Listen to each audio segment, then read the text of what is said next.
여러분, 저는 학교 다닐 때 음악은 곧잘 했지만 미술은 영 못했습니다. 지금도 기억나는 것은 초등학교 때 흰 도화지를 책상 앞에 올려놓고 그림을 그리게 되는데, 제가 열심히 그림을 그린다고 그렸지만 선생님이 저를 보고 갸우뚱갸우뚱하는 겁니다. 도대체 무슨 그림을 그렸니? 도무지 알 수가 없다는 거죠. 저 역시 그림을 그렸지만 뭘 그리는지 그리다가 잊어버릴 정도였습니다. 그렇게 영 그림과 소절이 없었습니다. 헌데 제 동생은 달랐습니다. 같은 피를 받았고 같은 부모 밑에서 살았는데 제 동생은 그림을 아주 잘 그렸죠. 대학도 미술교육학교에 들어갔고 지금도 그림을 그리며 살아가고 있습니다. 한 번은 제가 제 동생이 어릴 때 흰 도화지에 그림을 그린 것을 봤습니다. 헌데 너무너무 놀랐습니다. 저와는 달리 얼마나 그림을 잘 그리는지, 붓이 가는 곳마다, 손이 가는 곳마다 멋진 그림들이 생겨나는 걸 보고, 야, 정말 이렇게 그림을 잘 그리도 하는구나 하는 생각을 하기도 했었습니다. 근데 여러분, 우리의 인생도 마치 그림을 그리는 도화지와 같습니다. 하나님은 우리 모두에게 인생이라는 도화지를 주셨죠. 그리고 자신의 선택과 노력에 따라 인생의 그림을 그리게 하신 겁니다. 어떤 사람은 그 인생이라는 도화지에 걸작을 그립니다. 하지만 어떤 사람은 인생이라는 도화지에 남이 보기에도 부끄러운 그림을 그리기도 한다는 것이죠. 누구나 한 번밖에 없는 인생을 살고 있는데 자신의 결단과 선택에 따라서 걸작 그림을 그릴 수도 있고 졸작 그림의 인생을 그릴 수도 있다는 겁니다. 저는 말씀드린 것처럼 손으로 그리는 그림을 잘 그리지는 못합니다. 지금도 도화지 앞에 서면 작아질 수밖에 없겠죠. 하지만 인생이라는 도화지에는 좋은 그림을 남기고 싶습니다. 많은 사람들이 알아주는 명작은 그리지 못할지라도 제가 사랑하는 주님이 네가 최선을 다해서 내 인생 그림을 그렸다고 인정하시고 칭찬받기를 소원합니다. 아니, 저뿐 아니라 여러분 모두 그런 멋진 인생의 걸작 그림을 그리게 되기를 예수님의 이름으로 축원합니다.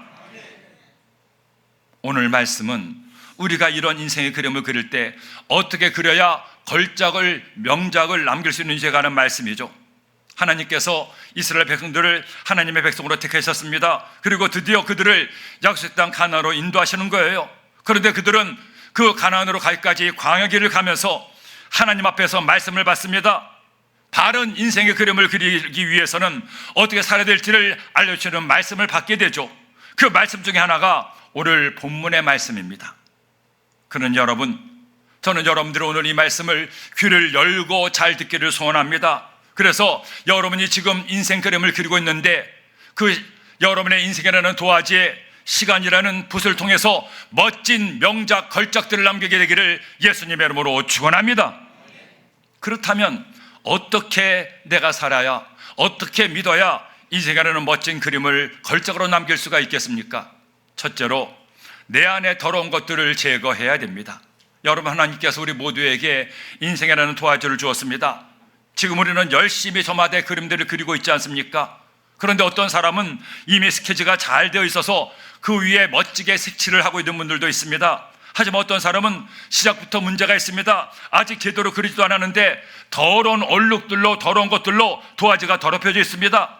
이렇게 되면 아무리 걸작을 남기고 싶어도 그림을 그릴 수가 없지 않습니까? 보세요. 하나님께서 이스라엘 백성들을 택하시고 그들에게 하나님의 복을 더하시기를 원하셨습니다. 그들에게 약속의 땅 가나안을 주시고 그 땅에서 하나님의 복을 넘치게 받도록, 그래서 걸작 그림을 남기도록 말씀을 주었습니다. 그들은 그 말씀대로 살기만 하면 최고의 명작을 남길 수가 있는 겁니다. 헌데 그러기 위해서 제일 먼저 할 일로 그들 가운데 더럽고 부정한 것들을 제거해 버리라는 겁니다.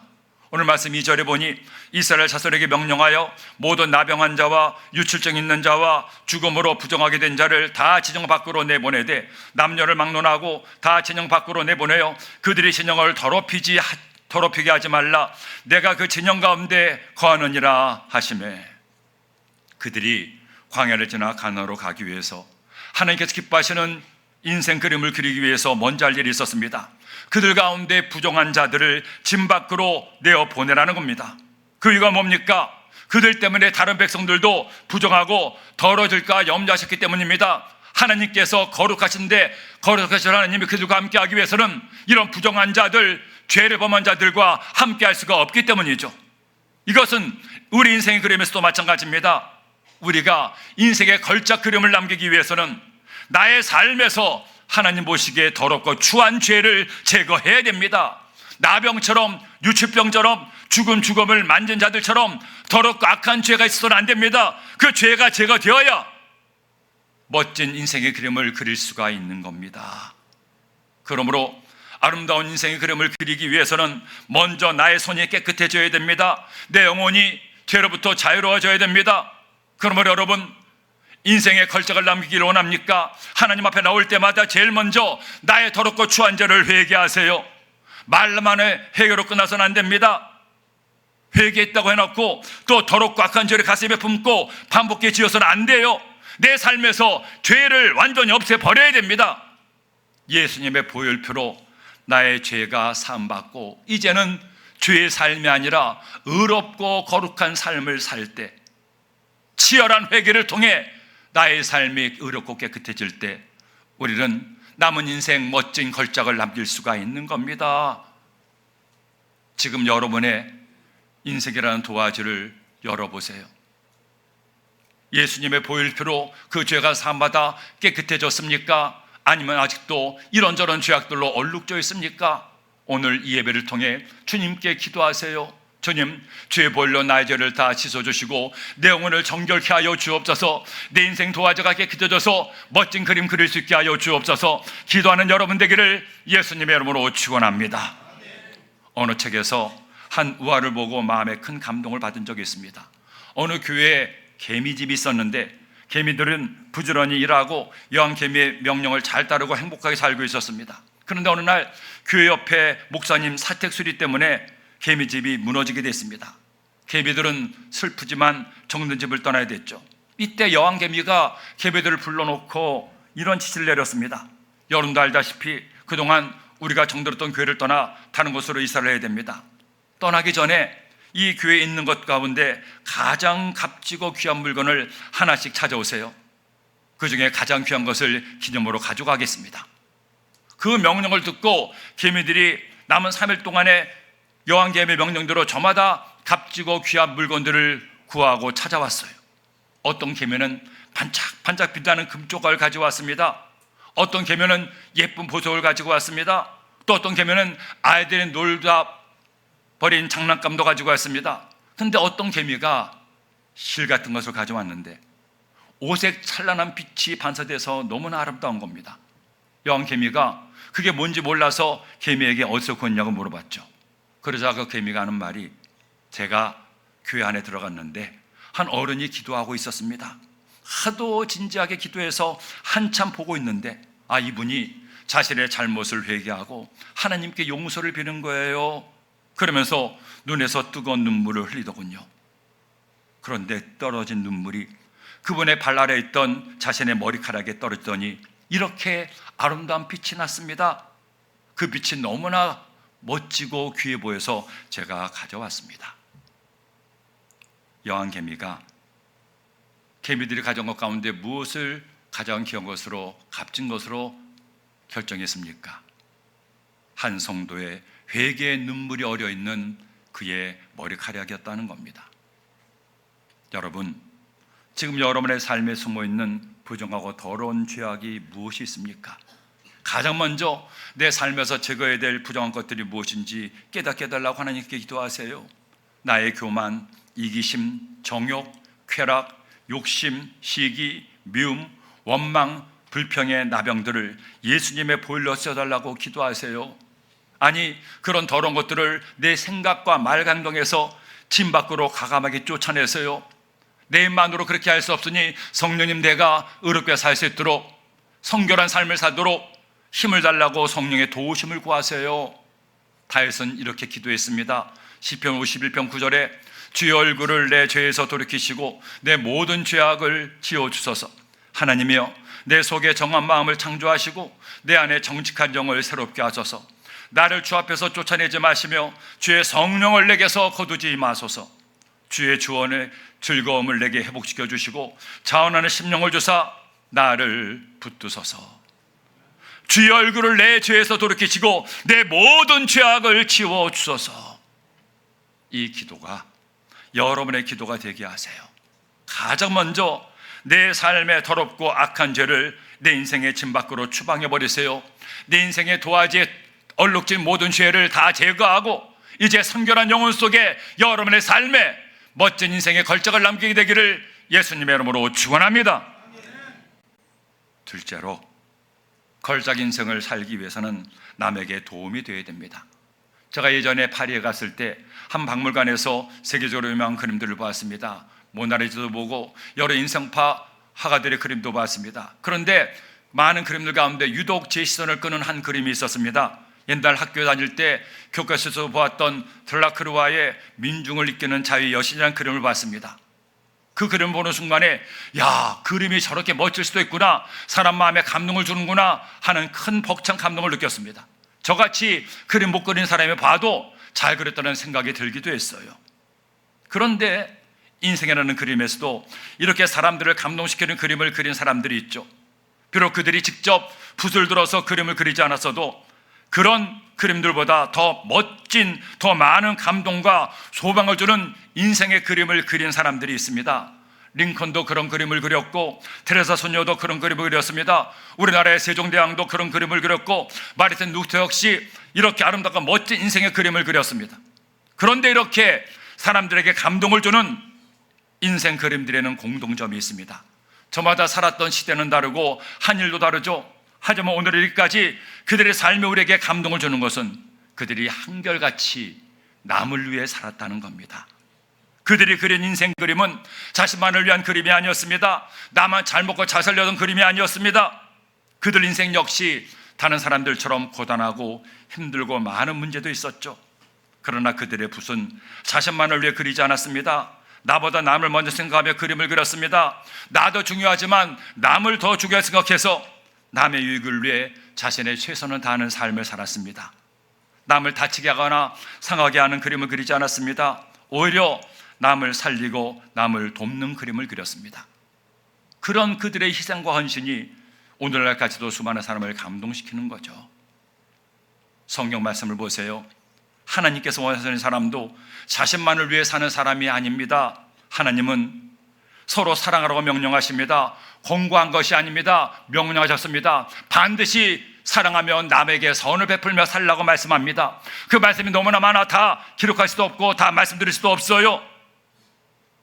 이전에는 신약의 말씀에만 이웃사랑을 말한 줄 알았는데 성경을 깊이 읽고 또 묵상하다 보니 구약에서 더 많이 이웃사랑을 강조하고 있음을 알게 됐습니다.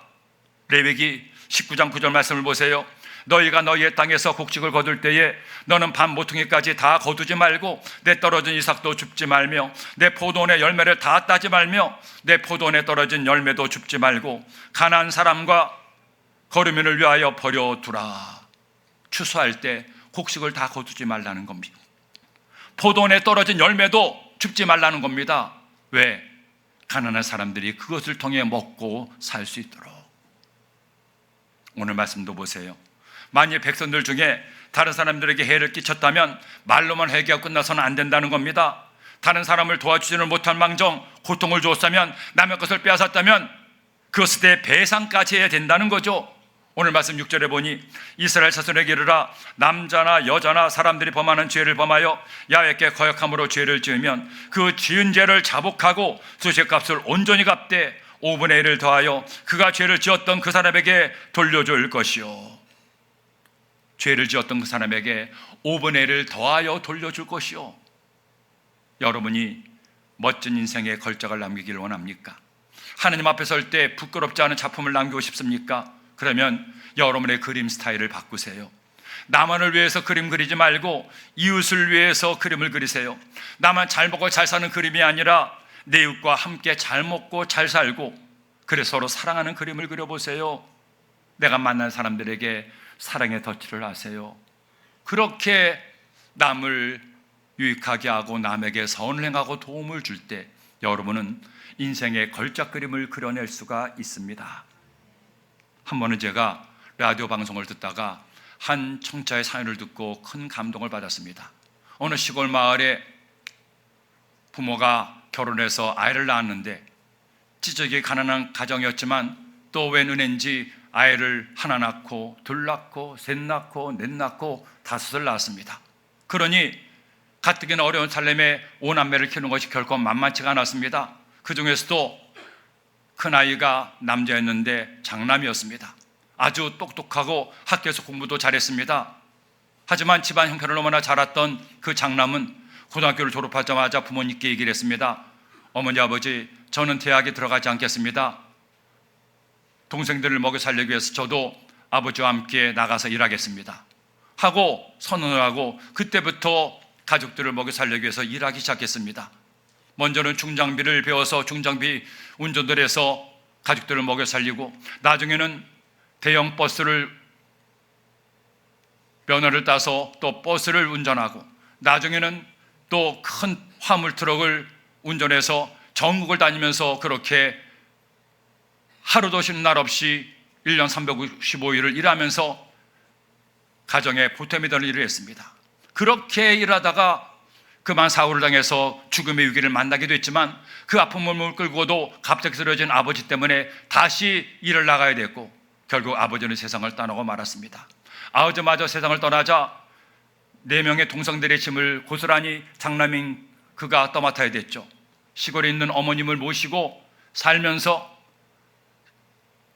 동생들이 공부하고 대학을 졸업하고 나중에는 결혼해서 가정을 이루는데 자신의 모든 것을 다 바쳤습니다. 자기를 위해서는 재산 한 푼 모으지 않고 동생들을 먹여 살리고 공부시키는데, 그리고 결혼까지 시키는데 자신의 것을 다 바쳤던 그 큰오빠요 장남이었습니다. 그렇게 살다 보니 다행히 동생들도 잘 살아주어서 학교도 졸업하고 번듯한 직장도 다니고 또 결혼도 하고 자식도 낳아서 이제 큰 가정이 다 이루어지게 되었습니다. 그런데 그렇게 평생을 자녀들, 그 동생들 위해 살았던 그 장남은, 동생들은 다 결혼했는데 나이가 들어서도 홍기를 놓치고 그냥 일만 하며 살았습니다. 그렇게 나이가 60이 넘도록 홀로 계신 어머니를 모시고 동생들 위해서 모든 뒷바다를 다했던 장남의 사연이 방송에 나왔습니다. 제가 다 그 사연을 옮길 수는 없지만 그 사연을 듣는 내내 제 마음에 큰 감동을 받았습니다. 지금 우리 사회에 아직도 이런 장남이 있다니, 이런 오빠와 형이 있다니, 자신을 위해서는 아무것도 하지 않고 심지어 조카들의 대학 학비마저 아낌없이 베풀고 나누었던 그 장남의 이야기가 큰 감동을 주었습니다. 그 5남매의 막내가 편지 사연을 보내서 자신의 오빠를 소개하는데, 우리 오빠는 자신을 위해서 아무것도 한 게 없고 이룬 것도 없고 행한 것도 없습니다. 평생을 우리 동생들을 위해서 자신의 모든 것을 다 바친 우리 오빠가 자랑스럽습니다. 60이 넘도록 결혼도 하지 않은 채 늙은 어머니를 모시고 살면서 동생들을 위해서 자신의 인생의 그림을 그렸던 그의 인생 그림, 멋지지 않습니까? 한 번밖에 없는 인생을 살면서 많은 사람들이 자신만을 위해 그림을 그리고자 합니다. 하지만 여러분, 정말 멋진 인생의 걸작은 어떤 그림입니까? 이렇게 남을 위해서 그릴 때 그 삶이 멋지지 않습니까? 오늘 어버이 주일날 우리 어버이를 기억하는 이유가 뭡니까? 우리의 어버이들 역시 그런 삶을 살았습니다. 내 자식을 위해서 자신의 피와 살과 시간과 모든 것을 다 바쳤던 부모님의 사랑 덕분에 우리도 여기까지 왔습니다. 그러니 우리도 우리의 인생 그림을 제대로 그리지 않겠습니까? 사랑하는 내 자녀, 내 형제, 자매, 이웃, 교우들을 위해서 나만을 위한 그림이 아니라 그들에게 선을 행하는 그림을 그릴 때 주님은 기뻐하실 겁니다. 사람은 결코 혼자서는 행복해질 수 없습니다. 사람은 남과 더불어 함께 행복해지는 겁니다. 그러니 여러분의 인생의 그림에서 멋진 걸작을 남기세요. 걸작을 남기는 것이 어렵지 않습니다. 많은 돈을 버는 것이 걸작을 남기는 것이 아닙니다. 높은 권력을 차지하는 것이 인생 그림이 멋져지는 것이 아닙니다. 나만을 위해 살지 않고 사랑하는 내 가족부터 이웃들에게 선을 베풀며 사는 삶, 나만 유익한 삶이 아니라 남도 잘되게 하는 삶을 살 때 여러분의 그림은 점점 더 아름답고 멋져집니다. 그런 그림을 그리는 우리 모두가 되기를 예수님의 이름으로 축원합니다. 그리고 마지막 셋째로, 우리의 인생 걸작 그림을 그리기 위해서는 하나님께 나의 정성을 드려야 됩니다. 여러분, 세상에는 이처럼 아름다운 인생의 그림을 그리는 사람들이 많이 있습니다. 우리 주위도 보세요. 많은 돈을 벌었어도 아니고 많은 지식을 배웠어도 아닙니다. 묵묵히 자신의 자리에서 바르게 살고 착하게 살고 이웃을 도우며 살아가는 큰바위 얼굴 같은 분들이 있습니다. 헌데 우리 인생의 그림은 여기까지만 그려서는 안 돼요. 살면서 가장 중요하게 가장 많이 노력해 그려야 될 그림이 있습니다. 바로 하나님을 위한 헌신과 봉사의 그림입니다. 오늘 말씀도 보세요. 자신의 죄를 회개하고 새롭게 살기 위해서는 말로만 회개하는 것이 아니라 바르고 남을 도우며 살 뿐 아니라 하나님의 제사장에게 속죄 제물을 드리라는 겁니다. 오늘 8절 말씀 보니 만일 죄값을 받을 만한 친척이 없으면 그 죄값을 야외께 드려 제사장에게 돌릴 것이니 이는 그를 위하여 속죄할 속죄의 순양과 함께 돌릴 것이니라. 이스라엘 자손이 거제로 제사장에게 가져오는 모든 성물은 그의 것이 될 것이라. 하나님께 속죄 제물을 드려 하나님을 기쁘시게 하라는 겁니다. 내가 죄 안 짓고 남을 도우며 사는 것 중요한 일이죠. 우리의 삶의 기초가 되는 덕목입니다. 하지만 그것만으로 끝난다면 이 땅에 사는 동안에만 훌륭한 그림을 그렸다 할 수 있어요. 하지만 하나님의 나라에서는 다릅니다. 하나님의 나라에서는 이웃에게 선을 베풀며 산 것도 중요하지만 예수님을 나의 구주로 믿어 주님을 위해 무엇을 했느냐가 더욱 중요하기 때문이에요. 제가 세종대왕도 이순신 장군도 존경하지만 부처님도 공자님도 훌륭한 분이라고 생각하지만 그분들이 부럽지 않은 이유가 있습니다. 그들에게는 영생이 없기 때문입니다. 하나님이 없기 때문입니다. 사람이 무엇으로 삽니까? 사람은 사랑으로 삽니다. 사람이 무엇을 위해 삽니까? 사람은 하나님의 영광을 위해 살아야 됩니다. 하나님을 기쁘시게 하는 삶을 살아야 됩니다. 조금씩 나이가 들면 들수록 인생에 대해 좀 더 깊이 생각하게 되죠. 젊은 날에는 그저 열심히 일하고 노력해서 뭔가를 이루는 것이 중요했는데 이제는 왜 일하고 노력해야 되는지 이유를 찾게 됐습니다. 그리고 내린 결론은 이것이죠. 우리 인생 풀의 꽃같이 시들고 잠시 왔다 사라지는 인생길에서 남는 유일한 것은 내가 얼마나 주님을 기쁘시게 하며 살았느냐 이것입니다. 돈도 명예도 성공도 권력도 칭찬도 인정받는 것도 중요합니다. 나의 가슴을 벅차게 하고 스스로 자랑스럽게 만들어요. 하지만 아무리 많은 것을 가졌다 한들 이루었다 한들 일상 끝나고 나면 마치 풀의 꽃처럼 시들고 맙니다. 잠시 왔다 사라지는 안개와 같습니다. 하지만 우리 하나님은 다르시잖아요.